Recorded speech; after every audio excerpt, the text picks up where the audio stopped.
जानकारी के लिए हमारे साथ नोएडा से हमारे साथ राजकुमार चौधरी, गाजियाबाद से अनिल चौधरी, मेरठ से धर्मेंद्र और गोरखपुर से हमारे साथ प्रदीप आनंद श्रीवास्तव जुड़ चुके हैं। सबसे पहले राजकुमार जी, हम आपके पास आएंगे, आपसे जानेंगे जिस तरह से अभी हमने देखा दिल्ली में समय को बढ़ा दिया गया है, वीकेंड लॉकडाउन का ऐलान कर दिया गया है और ऐसे में देखना होगा कि जिस तरह से उत्तर प्रदेश के भी तमाम जिलों के लिए 10 जिलों के लिए यहाँ पर समय को बढ़ा दिया गया है, नाइट कर्फ्यू के समय की अवधि को बढ़ा दिया है। यूपी के सीएम योगी आदित्यनाथ बेहद गंभीर नजर आ रहे हैं। ऐसे में क्या लग रहा है आने वाले समय में अगर रोकथाम नहीं होती है इस कोरोना संक्रमण के बढ़ते मामलों में तो क्या और भी सख्त पाबंदियां लग सकती हैं? बिल्कुल दीप्सी, अभी 2 दिन पहले जो हाईकोर्ट का, इलाहाबाद हाईकोर्ट का एक आदेश आया, उस आदेश में बहुत स्पष्ट तौर पे 2 जजों की जो खंडपीठ है उन्होंने एक जनहित याचिका के आधार पर एक कार्रवाई करते हुए, सुनवाई करते हुए एक निर्देश दिए कि यदि सैलाब आता है तो कोई भी बांध उसको रोकने में अक्षम साबित होता है। शायद उसी के बाद एक प्रतिक्रिया हुई और कोर्ट की ये प्रतिक्रिया बहुत महत्वपूर्ण कहीं ना कहीं इशारा करती है। उसके बाद सरकार सत्ते में आई और सत्ते में आने के बाद जब मुख्यमंत्री के कार्यालय के बड़े अधिकारियों को कोरोना पॉजिटिव पाए गए तो मुख्यमंत्री योगी आदित्यनाथ ने बहुत जिम्मेदारी का परिचय देते हुए अपने आप को आइसोलेट कर लिया। अब जहाँ तक आपके सवाल का जवाब है, मैं अभी फ़िलहाल सेक्टर 63 और 62 के जो मध्य का क्षेत्र है वहाँ से खड़ा हुआ हूँ। यहाँ से धौला कुआं और दिल्ली के लिए तकरीबन 1 दर्जन बसें चलती हैं। मेरे पीछे ये डीटीसी की बस खड़ी हुई है, ये पूरी तरह से खाली है। अभी इसके ड्राइवर से मेरी बात हुई है 10 मिनट पहले, हालांकि ये स्टैंड है, यहाँ से बस बन के चलती है। 17 सवारियाँ केवल इसमें पर डे सफ़र करती हैं। अब अभी दोपहर के 3 बजे हैं और निश्चित तौर पर ये जो निर्देश जारी हुए हैं, ये जो आदेश हुए हैं अभी कि 8 बजे से सुबह 7 बजे तक लॉकडाउन रहेगा। लॉकडाउन अभी पहले 10 बजे से रात को शुरू होना था, लेकिन उसके बाद निश्चित तौर पर जनता के अंदर एक अजीब सा माहौल, एक अजीब सा डर देखा जा रहा है। सड़क पर निश्चित तौर पर सन्नाटा है, वाहनों की संख्या निश्चित तौर पर कम है। यहाँ जो प्रत्यक्षदर्शी हैं, जो आसपास दुकान चला रहे हैं, उन लोगों से जो प्रतिक्रिया ली गई है, निश्चित तौर पर यहाँ ज़्यादा रेला होता है। तो कहीं ना कहीं एक लोगों के मन में एक असमंजस की स्थिति है कि कल क्या होगा, और देखना बड़ा दिलचस्प होगा क्योंकि दिल्ली बिल्कुल नोएडा से सटा हुआ है और कहीं ना कहीं नोएडा दिल्ली में ही बसता है। तो दिल्ली सरकार ने जो निर्णय लिया है, मुख्यमंत्री अरविंद केजरीवाल की जो प्रेस कॉन्फ्रेंस है, उसके बाद यहाँ भी स्थिति निश्चित तौर पर आने वाले दिनों में बदलती हुई दिखेगी, इसमें कोई दो राय नहीं है।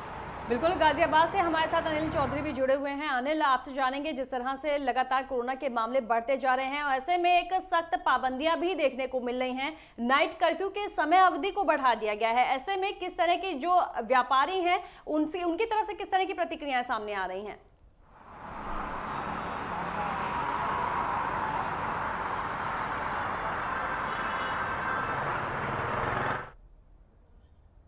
आज उत्तर प्रदेश के मुख्यमंत्री ने एक टीम 11 के साथ एक मीटिंग की, उसमें ये आदेश किया कि जो भी कर्फ्यू का जो समय है वो 8 बजे से सुबह 7 बजे तक का कर दिया जाए। हालांकि जब हमारी गाजियाबाद के डीएम से बात हुई तो उनका ये कहना है कि अभी हमारे पास कोई आदेश नहीं आया है, ट्वीट जरूर हुआ है, उस आदेश की कॉपी हमारे पास आते ही हो सकता है आज रात से उसको लागू कर दिया जाए। सख्ती से लागू करने की बात जो है उत्तर प्रदेश के मुख्यमंत्री ने कही है, क्योंकि उत्तर प्रदेश के मुख्यमंत्री इस मामले में सख्त शुरू से ही हैं, क्योंकि वो बैक टू बैक कोई ना कोई निर्णय ले रहे हैं जिससे कोरोना पर रोकथाम लग सके, इसीलिए ये भी निर्णय लिया गया है।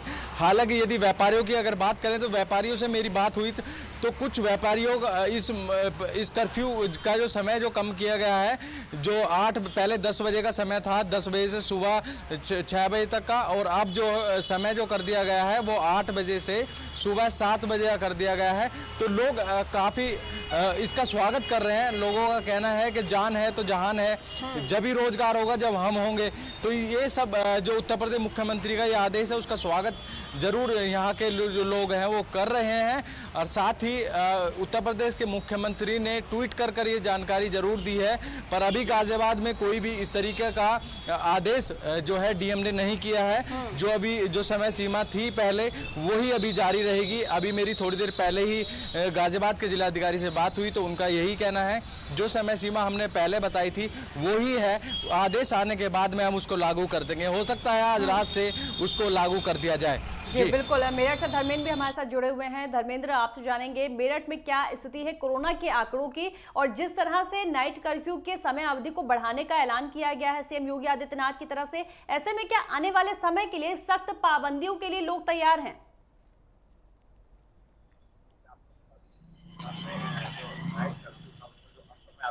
बढ़ा दिया गया। 300 से ऊपर के मामले रोज मेरठ में सामने आ रहे हैं। और वहीं अगर मैं राज्य की बात करूं तो आज तकरीबन 350 से ऊपर मामले आए हैं, उसमें 2 लोगों की उसमें जान दी गई। लेकिन जिस प्रकार से जो समय अवधि को बढ़ाया है, क्योंकि जो मेरठ में जो जिस प्रकार से कोरोना के आंकड़े बढ़ रहे हैं उसमें चिंता का विषय बना हुआ है, जहां पर सीएम योगी आदित्यनाथ ने साफ साफ कह दिया है कि जहां भी जिस प्रकार की ढिलाई कहीं बरती नहीं जाएगी। अगर मेरठ की कर्फ्यू की बात करूं तो यहाँ के जो लोग हैं बेखुदी उसका पालन कर रहे हैं, लेकिन लोग समझने के लिए तैयार तब होते हैं जब उनके ऊपर पाबंदियां जब बंदी से लगा दी जाती हैं, क्योंकि उससे पहले लोग समझने के लिए बिल्कुल तैयार नहीं होते हैं। अगर लोग समझते तो शायद जिस प्रकार की जो कंडीशन अब मेरठ की हो रही है, जिस प्रकार से जो दोबारा जो कोरोना की जो मार है वो मेरठ के लोग अब झेलने लगे हैं दोबारा से, वो अगर ये बंदी से नहीं होती, क्योंकि अगर लोग पहले ही समझते तब है लोग जब उन पर कैडाई से बंदी से लगनी शुरू होती है। नाइट कर्फ्यू की बात कर ले तो नाइट कर्फ्यू में रात्रि में लोग निकलने के लिए अब बिल्कुल तैयार नहीं। अब उन्हें दिखने लगा है फिर से कि आखिर अगर हम लोग अब भी नहीं समझे तो दोबारा से जो कोरोना महामारी है वो लगातार बढ़ती चली जाएगी। और जो लोगों के अंदर जो भय है वो बेखूबी है, क्योंकि वैक्सीन है, वैक्सीन लगने के बाद में भी जिस प्रकार से कोरोना उनको फिर से हो रहा है। अब लोगों ने ठान लिया है कि अगर हम लोग नहीं समझेंगे तो हो सकता है कि हमें भी जान गंवानी पड़े। फिलहाल मेरठ के जो प्रशासन है वो लगातार अलर्ट है, और जिस प्रकार से जो ये कर्फ्यू का आदेश हुआ है मेरठ में, जिस प्रकार 11 घंटे का जो कर्फ्यू है अब ये लगेगा, उसमें लोगों ने स्वागत किया है इसका। और अधिकारी ने साफ कह दिया है कि इसमें किसी भी प्रकार की अगर कोई लापरवाही करता है उसके खिलाफ सख्त कार्रवाई होगी। लापरवाही बिल्कुल भी बर्दाश्त नहीं की जाएगी। गोरखपुर से प्रदीप आनंद श्रीवास्तव भी हमारे साथ बने हुए हैं। प्रदीप, आपसे जानेंगे गोरखपुर की अगर हम बात करें तो कोरोना के संक्रमण के जो मामले हैं उनमें किस तरह की तेजी देखने को मिल रही है, उसके साथ ही साथ जिस तरह से 10 जिलों के लिए जहां पर सबसे ज्यादा संक्रमण फैल रहा है वहां पर नाइट कर्फ्यू के समय अवधि को बढ़ा दिया गया है। ऐसे में व्यापारी कितना तैयार नजर आ रहे हैं, क्योंकि अभी जब हम दिल्ली में देख रहे हैं जहां पर वीकेंड कर्फ्यू का ऐलान कर दिया गया है। देखा, अगर हम गोरखपुर की बात करें, गोरखपुर में 2500 से ज्यादा एक्टिव केस हैं इस समय। और अगर बीते 24 घंटे में 24 घंटे की बात करें तो 750 से ज्यादा केस नए आइडेंटिफाई किए गए हैं। अगर हम व्यापारियों की बात करें तो व्यापारी चैम्बर ऑफ इंडस्ट्रीज के जो चेयरमैन है उनसे बात हुई, जो ही ये फैसला आया तो उन्होंने कहा कि महाराज जी का जो जो निर्णय है वो पूरी तरह से सर्वमान्य है, क्योंकि जान है तो जहान है। कहीं ना कहीं से जो लोग हैं वो इस फैसले का स्वागत कर रहे हैं, लेकिन अब वही बात है कि जब चेतना था तो लोगों ने चेता नहीं। अब जो है महाराज जी के जो मुख्यमंत्री उनके फैसले का स्वागत लोग कर रहे हैं। बिल्कुल, तो मुख्यमंत्री के आदेश का यहाँ पर स्वागत किया जा रहा है। आप सभी का बहुत बहुत धन्यवाद तमाम जानकारी साझा करने के लिए। तो जिस तरह से लगातार कोरोना के मामले बढ़ते जा रहे हैं, ऐसे में दिल्ली में वीकेंड कर्फ्यू का ऐलान कर दिया गया है। तो भाई आपको बता दें कि 10 जिले जहां पर सबसे ज्यादा कोरोना के संक्रमण के बढ़ते मामले देखे गए हैं वहां पर नाइट कर्फ्यू की अवधि को बढ़ा दिया गया है। और ऐसे में देखना होगा कि आने वाले समय में और क्या सख्त पाबंदियां और सख्त आदेश सरकार को देने पड़ेंगे।